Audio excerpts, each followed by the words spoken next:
শুরু হচ্ছে বিজেপির পরিবর্তন যাত্রা। তার আগে কোচবিহার মদনমোহন মন্দিরে পুজো দিলেন বিজেপির রাজ্য থেকে শুরু করে জেলা নেতৃত্ব। প্রসঙ্গত উল্লেখ্য, কোচবিহারের ঐতিহ্যবাহী রাসমেলা ময়দান থেকে শুরু হতে যাচ্ছে বিজেপির পরিবর্তন যাত্রা, যেখানে উপস্থিত থাকবেন বিজেপির সর্বভারতীয় সভাপতি নীতিন নবীন। জনসভার মাধ্যমে এদিনের এই পরিবর্তন যাত্রা শুরু হতে যাচ্ছে কোচবিহার রাসমেলা ময়দান থেকে। রাসমেলা ময়দানের জনসভার আগে কোচবিহার মদনমোহন মন্দিরে পুজো দিলেন বিজেপি রাজ্য থেকে শুরু করে জেলার নেতৃত্ব এবং কর্মী সমর্থকরা। এদিন 12টা নাগাদ মদনমোহন মন্দিরে আসেন বিজেপির নেতৃত্বরা এবং সেখান থেকেই জানান মূলত 2টো নাগাদ বিজেপির সর্বভারতীয় সভাপতি নীতিন নবীন আসবেন রাসমেলা ময়দানে এবং জনসভা করবেন। কি পরিবর্তন যাত্রা সূচনা করছেন? আমাদের পরিবর্তন যাত্রা কোচবিহারে শুরু হচ্ছে এবং সেখানে আমাদের সর্বভারতীয় সভাপতি মাননীয় নীতিন নবীন মহাশয় তিনি আসছেন, সম্মানীয় শ্রমিক ভট্টাচার্য মহাশয় আসছেন। আমরা আজকে মদনমোহন, আমাদের প্রাণের ঠাকুর, আমাদের কোচবিহারের রক্ষাকর্তা, তার কাছে আমরা পুজো দিয়ে আমাদের এই পরিবর্তন যাত্রা আমরা শুরু করছি। তার জন্যই এখানে আজকে আমরা পুজো দিতে এসেছি। আমাদের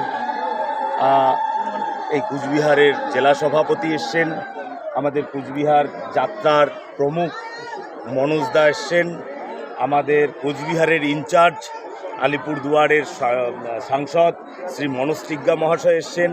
আমি উত্তরবঙ্গের যে যাত্রা হবে সেই যাত্রার আমি প্রমুখ, আমি এসছি। আমরা সকলে মিলে এবং আরও অনেক এমএলএ এমপি রয়েছেন, তারা সকলে মিলে আমরা এই পুজো দিতে এসেছি। নীতিন নবীনজি কখন আসবেন?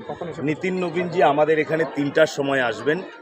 তার আগে আমাদের আপনারা জানেন যে আমাদের এই সভা মাননীয় কলকাতা হাইকোর্টের নির্দেশ অনুযায়ী হচ্ছে।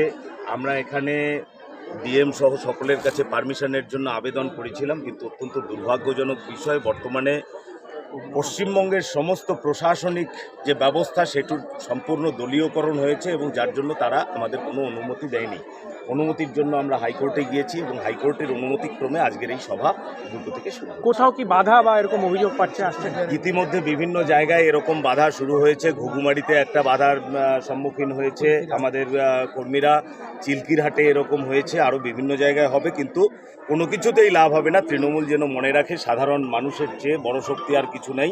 সাধারণ মানুষ তাদের মন বানিয়ে নিয়েছে এবং তার চেয়েও যেটা বিষয়, সাধারণ মানুষ যে কোনো বাধা অতিক্রম করে এখানে আসবার জন্য প্রস্তুত হয়ে আছে। দীপকদা, বিরোধীরা বলছে যে আজকে 2টো পরীক্ষা রয়েছে, পাশে স্কুল কলেজ রয়েছে, এই ধরনের অনুষ্ঠান। তৃণমূলের কাছে পরীক্ষার বিষয় আমাদের শুনতে হবে না।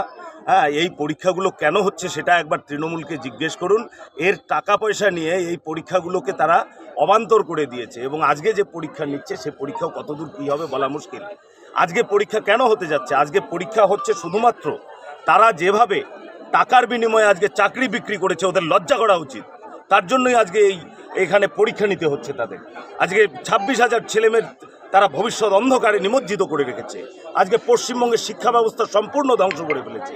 তারপরে তৃণমূল পরীক্ষা নিয়ে বলতে আসে, ওদের কাছে শিখতে হবে।